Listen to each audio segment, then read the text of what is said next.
เป็นบังที่3เนาะของยาโซแม่ครับ โอ้ ดีเลยบังเตียงจอบต่อ โอ้ อัลลัมเนี่ยเอาข่อยลงต้มเลย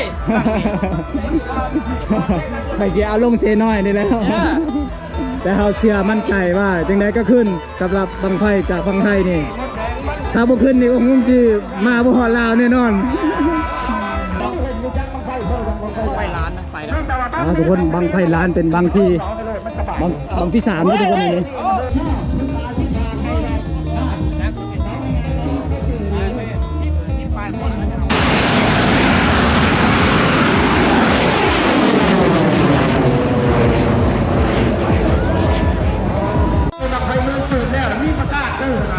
เดี๋ยวค่ะไม่ใช่บังไฟบ้านเฮาบังไฟบ้านเฮาจะเลย ยังไม่ได้จูดอ๋อจิพาถ่ายคลิปนำ ไอ้หุ่น มาจากบ้านเลย บ้านไทย บ้านไห้โอ้สาวบ้านไห้เด้อทีมงานบ้านไห้เนาะชิเลอร์บางไผ่แม่นบดบ่นี่นี่ทีมงานบ้านไห้เด้อก็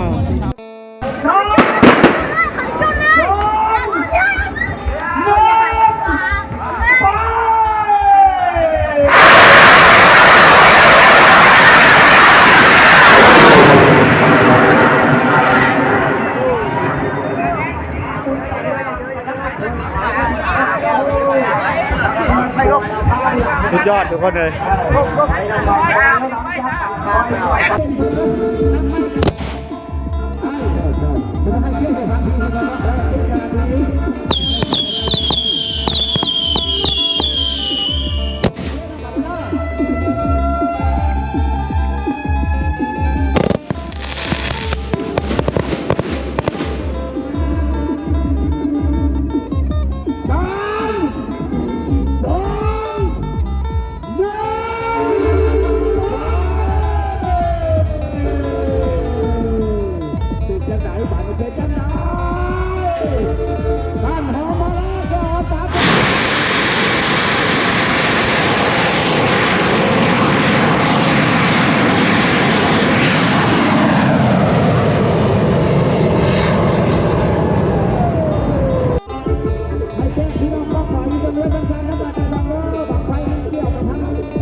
คือคาขนาดเลย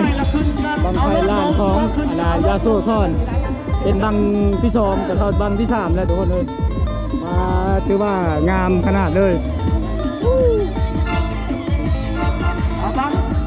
บริษัท DFCX มีพร้อมแล้วเพิ่นว่าเนาะบังไฟแสนเชิญนักประธานเจ้าทะเลเลยบางอย่างนี่ประธานมีพร้อมเอาเชิญทั้งประธานดาวเด้อคอยขึ้นอยู่ท้องฟ้าทำเวลาได้หลายๆขึ้นงามเนาะจัดเตะกันไปบ่ได้เนาะวันนี้เพิ่นจะคงชวนหลายเตือนไปจัดเลยเนาะหรือว่าจะเป็นเครื่องเสียงข้างแล้วก็ทางกันจักแพ้เป็นจ้างได้ก็รวมถึงพอสมควรก็ไปทั้งประธานเจ้าทะเลUFCX เนาะเตรียมความพร้อมแล้วเนาะการสาธิตเพิ่งไปเด้อเอาล้อท่าดังคณะวิศวบังไฟเอาพร้อมแล้วทางบริษัท DFCX ดูดบังไฟแสน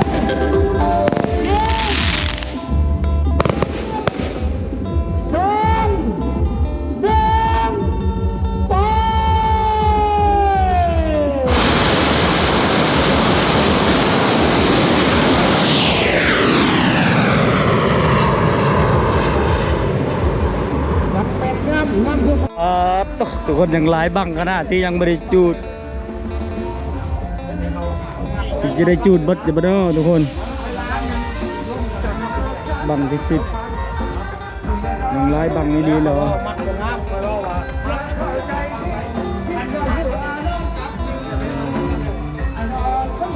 บังไฟล้านยัง4บังจูดไปเลย2ทุกคนอันนี้ก็คือบังไฟจากยูซอนยาโซบังไฟยาโซทอนนะบังไฟยาโซทอนบังไฟล้านก็คือนี่อยู่6บังตอนนี้จูดไปแล้ว2ยังเหลือ4ดูกำลังบังตัวนั้นกำลังเตรียมแล้ว เป็นบังที่3 เพราะว่าบ้านคนทำงานมันหลายเขาบังคับไป เป็นบังที่3เนาะของยาโซ แม่ครับ โอ้ ทีนี้เลยบ้างเตียงจอบต่อ โอ้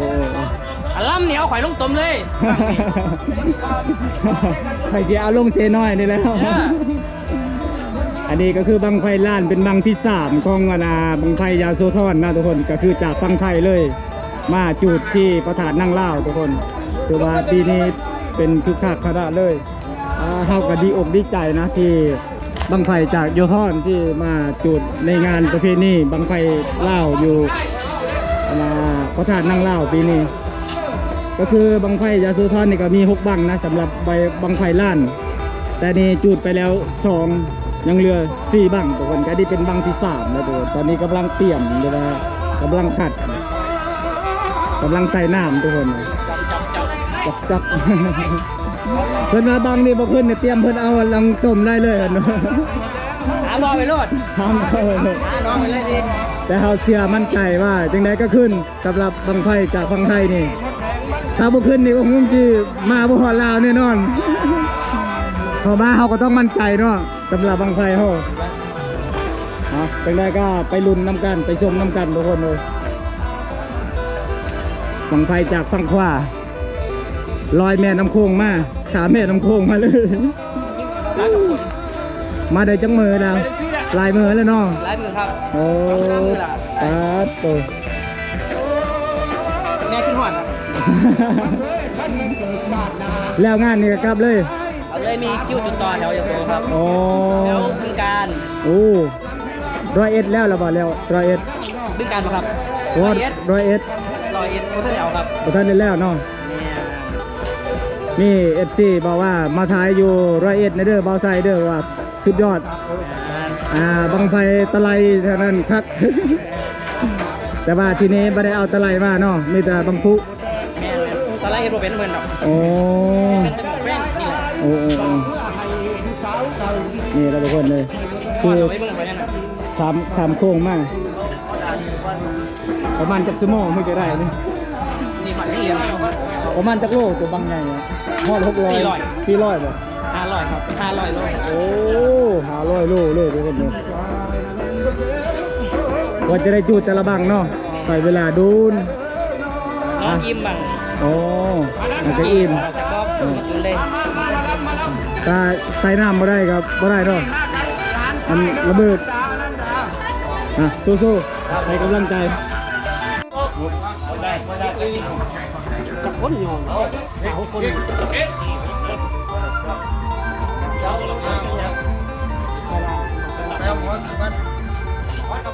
มาพี่เดี๋ยวนี่ก็คือถ้าคุณแข็งได้เดี๋ยวหาได้ดิมาผู้ใหญ่ดิผู้เดียวดิ ขาเด้อเป็นอย่าไปเตี้ย มันบ่แห้งนะพูดย่อให้ขา เรื่องถ้าเขาเยกเอา ย่อขาเลย เรื่อง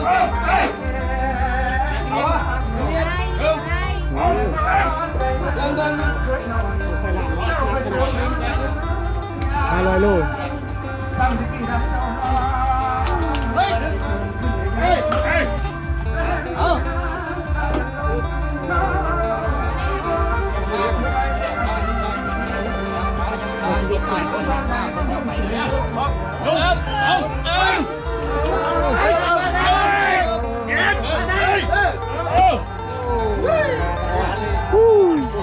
ว่าจะขึ้นได้แต่ละบังนั่นก็คือเมืองละบังทุกคนอันนี้เมืองสิปูนเมืองพลานไส้แล้วก็เมืองวิระบุรีแล้วบังตัวนี้จะเป็นเมืองไสบัวทองเมืองไสบัวทองสำหรับบังไฟล้านนี่ก็6 บังกับ6 เมืองแต่ละเมืองนะทุกคนถือว่าจัดแบบอลังการงานสร้างเลยบังไฟปีนี้สำหรับอยู่สถานนั่งเล่าถ้าผู้ใดบ่มีเวลามากก็มาชมคลิปได้ทุกคนเลยโอ้เทน้ำออกน้ำเป็นคุกทุกคนเลย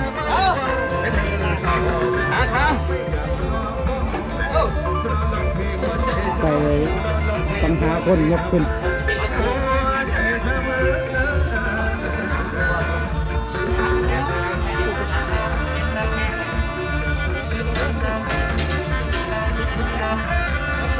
คือว่าบังไฟร้านนี่เรือ4บังแต่ว่าบังนี่ก็เริ่มได้เตรียมเวลาจุดแล้วทุกคนเลยอากาศก็ห้องทุกคนว่าได้แล้วสมบูรณ์แล้วเตรียมเอาไปจุดแล้วมันเป็นบังนั้นนี่ เมื่อปากไหวไหนขึ้นไปโลดแล้วมาแจ้งว่าขับโน่นนะข้าพเจ้าสุภาพเลย เตรียมจุดแล้วทุกคนห้าม ทั้งของพระบ้านไปห้างเนาะมีจักรต้อง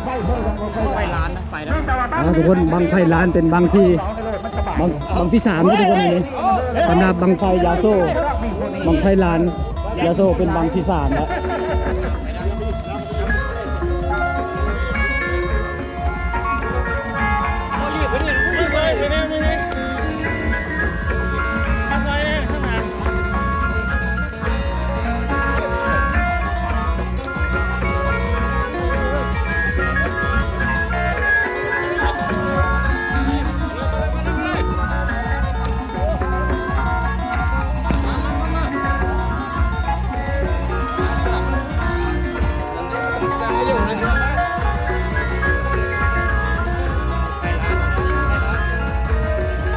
โคตรหนักเลยทุกคนเลย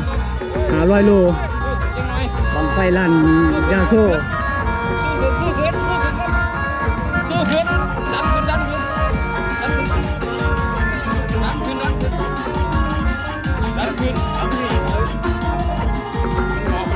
อาจารย์เพื่อนกันนี่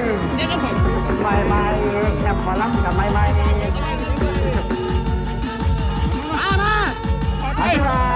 อาจารย์ครับได้ทำไมไม่ทำให้แสนเดือนนี้มาจากบ้านน้ำเงินเมืองตะแขกไปขบวนเด้อถ้าว่าผู้ใดต้องการบังไฟเขาเป็นหางสีแดงโมเป็นปากกับพ่อไหนหางบังไฟแดงมันเลื่อนทุกคนไม่ได้รับสบายมากเลยเขาก็ใจด้วยอัดกีมาเอา2 ล้านกีบไปอยู่ดีนี่เชื่อใจเลยอะไรน้องท้องอะไรมาเกินแป๊บเดียวมันหลอนมันหนาสมาธิก็เป็นได้ทั้งเดียวเต้าหุบเจ็บสองวางตาเร็วหัวตาเร็วเขาไปได้เลยว่าเด็กเขาหัวเลย พันเป็นได้โดยตรงโดยสนใจว่าเป็นทางไปใจสารแหน่ยังต่อพันเห็น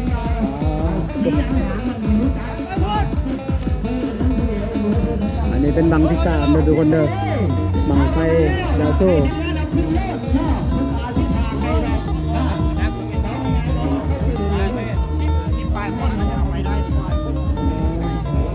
ว่าจะห้ามไปไหนใช้คนตั้ง10 กว่าคน10 ปลายคนทุกคนเลยเป็นบังที่3ทุกคนมาส่งน้ำกันสำหรับบังไฟยาโซ่นะ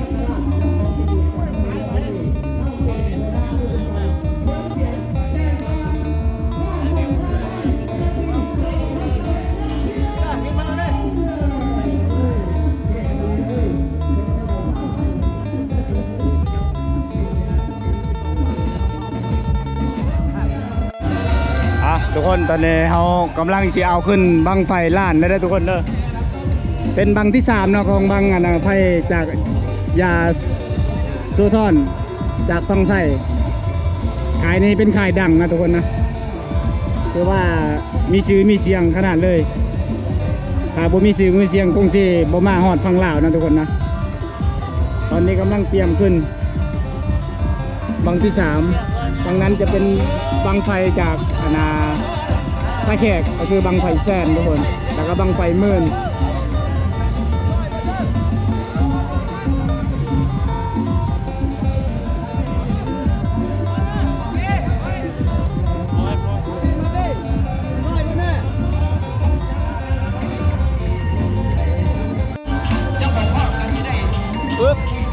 เจอกันทุกคนบังไฟล้านทุกคนบังไฟล้านบังที่3แล้วเนี่ย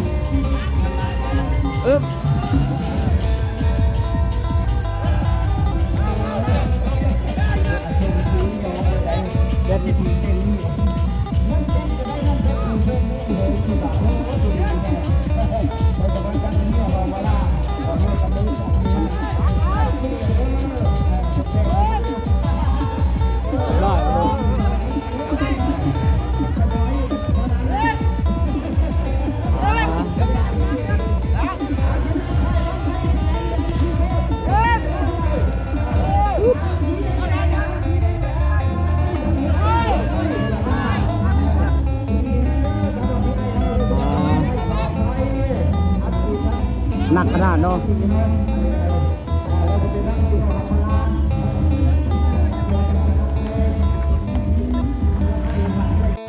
อันนี้จะเป็นทุกสัญญาณเตือนเวลาจะจุดบังไฟล้านทุกคนเวลาจะจุดก็คือจะจุดสัญญาณเตือนสำหรับบังไฟล้านก็คือนี่เป็นบังที่3แล้วได้ขึ้นหานไปที่เรียบร้อยแล้วจะเตรียมจุดแล้วตอนนี้อันนี้ขายบังไฟท่าแขกนั่นบังไฟแสนสำหรับบังไฟแสนของท่าแขกนะกำลังเอาขึ้นหานเตรียมจุดแล้ว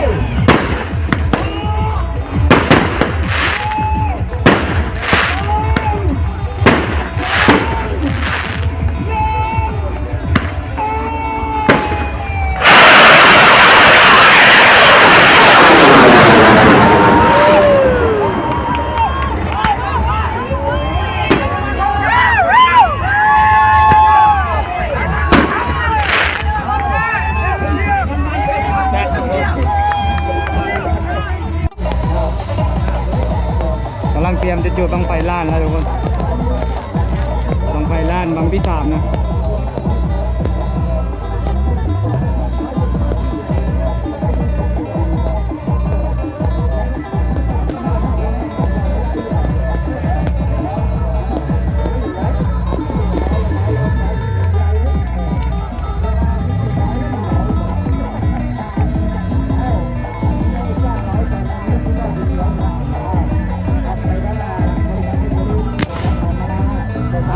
เตรียม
อนนี้กำลังเตรียมจุดบังไฟแสนนะทุกคนเด้อ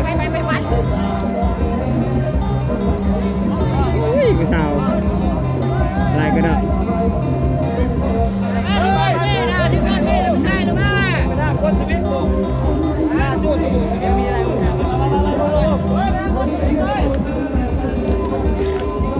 แล้วเตรียมจุดแล้ว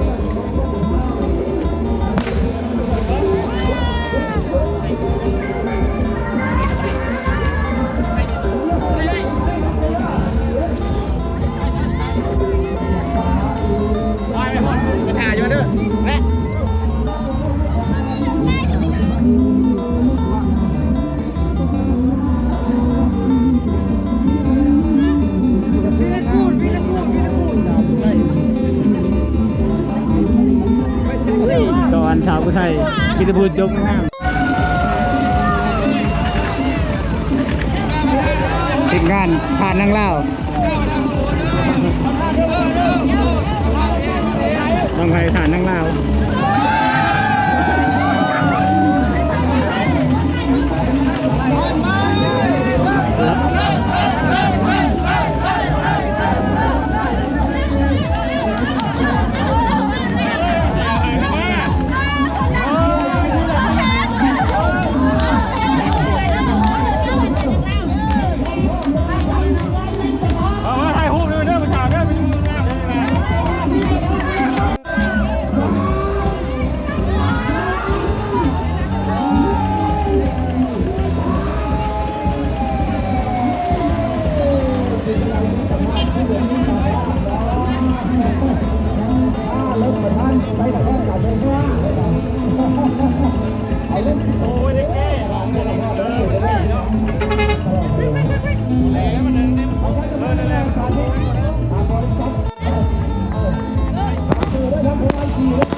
สาวพุทธไทยเป็นตัวงามไม่ได้กดคอมเมนต์อะไรก็ได้มันจะขึ้นแล้วจะกินมันขึ้นง่ายเวลาคอมเมนต์นะผมคอมเมนต์นะช่องไหนคอมเมนต์อะไรก็ได้งามนะจะเบิ้งจะไปยังไงก็ได้นะมาจะบ้านเลยบ้านให้โอ้สาวบ้านให้เด้อทีมงานบ้านให้เนาะชิเลอร์บางไผ่แม่นบดบ่นี่นี่ทีมงานบ้านไห้เด้อก็สาวพุทธไทยมีแตะพูงามนี่แค่ภาษาบ้านธาตุคนนี้อันนี้ชาวบ้านเล่บ้านธาตุโอ้ยเป็นตาหักตาหักเด้อทุกคนเด้อสาวธาตุนั่งเล่า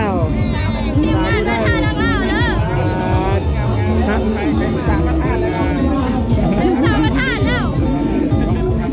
ผู้ใดผู้มีโอกาสมากกับเบิ่งวิดีโอเอาเด้อมีแต่ผู้งาม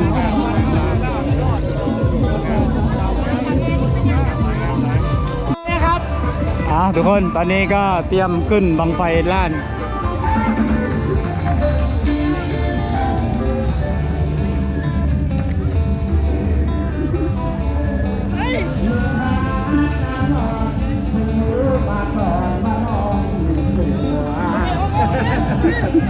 เอาวันนี้จะต้องตีจะเป็นห้องพิเศษแจกให้คนจะทำงานมาไป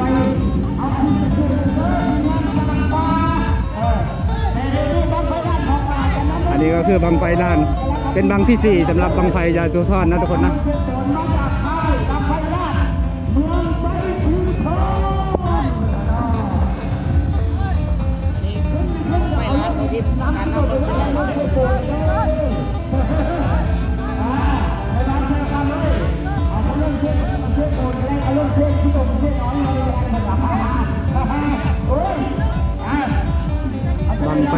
คณะ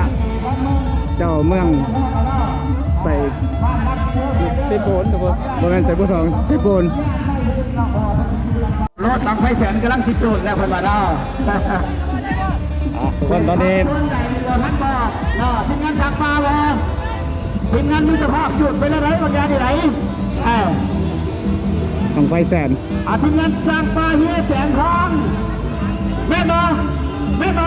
บังไฟแสนแม่นบ่ยังบ่ทันแม่นยังบ่ทันแปลนทางคุณไอ้ใจสอนสัญญาณมาเลยด้วยเดี๋ยวกันนะเอาละพี่กันเลย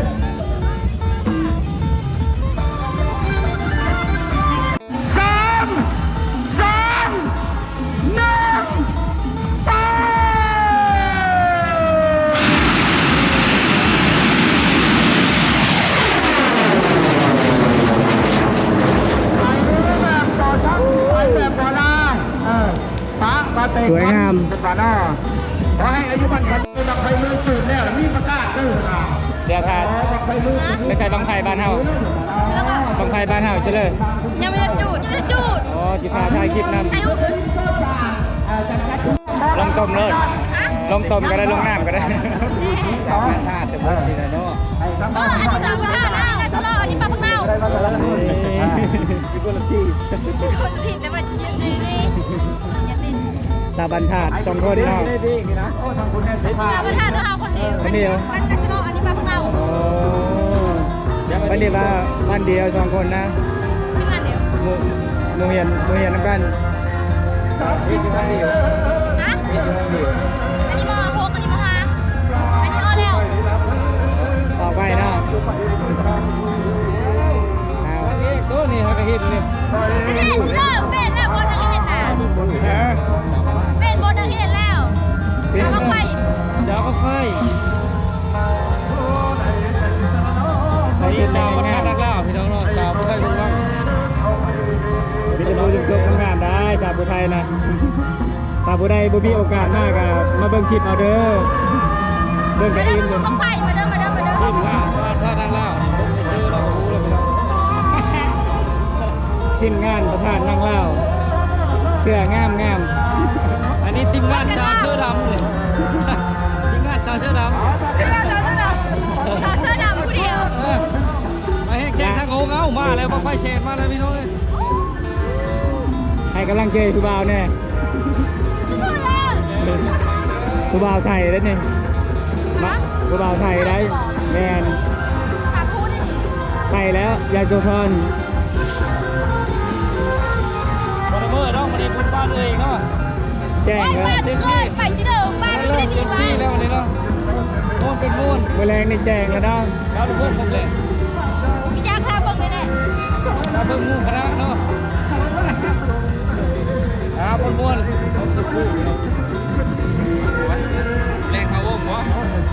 น่าจะไม่ได้หาเลย คืนนี้หาผม พอกำลังจะบินบังไฟเอาคุณ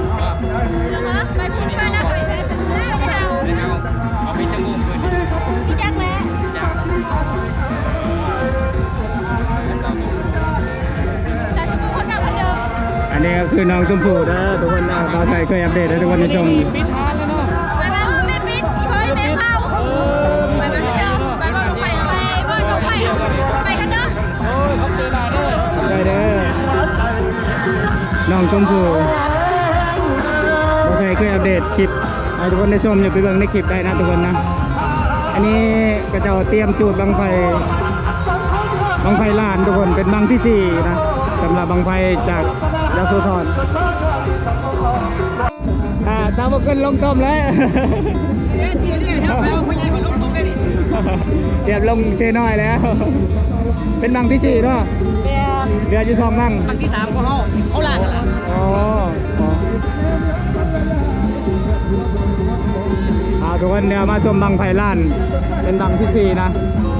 แล้วเราบังไฟมาจากยโสนะอันนี้กำลังเตรียมนะ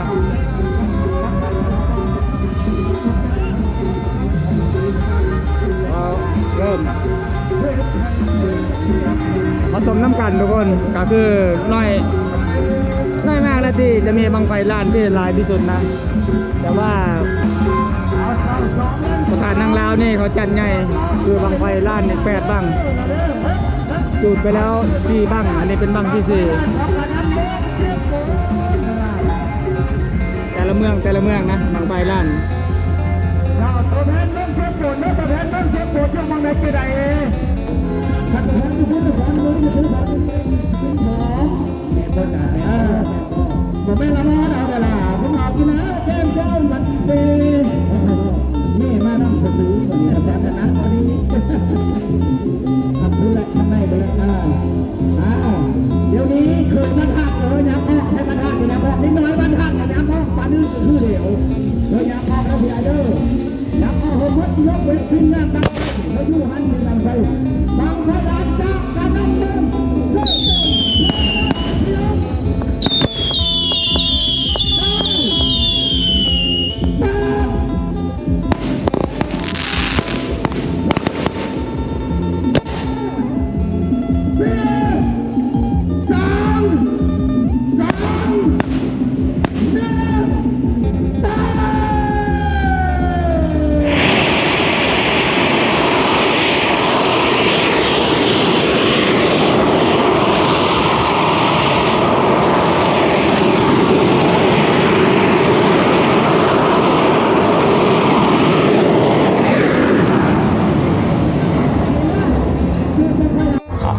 ทุกคนตอนนี้บอไซก็สิเดินทางกลับทุกคน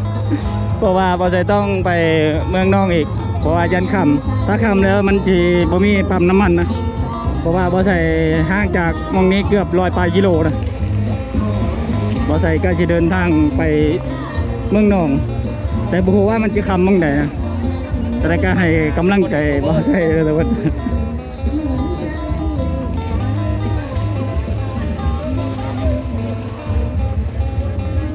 คนนี้ก็เกินขนาดจนลืมบังฝากรถแต่ตอนนี้นะทีนี้มีการทุกงานน่าจะเป็นวงดนตรีเทปอนใส่บรรยากาศในงาน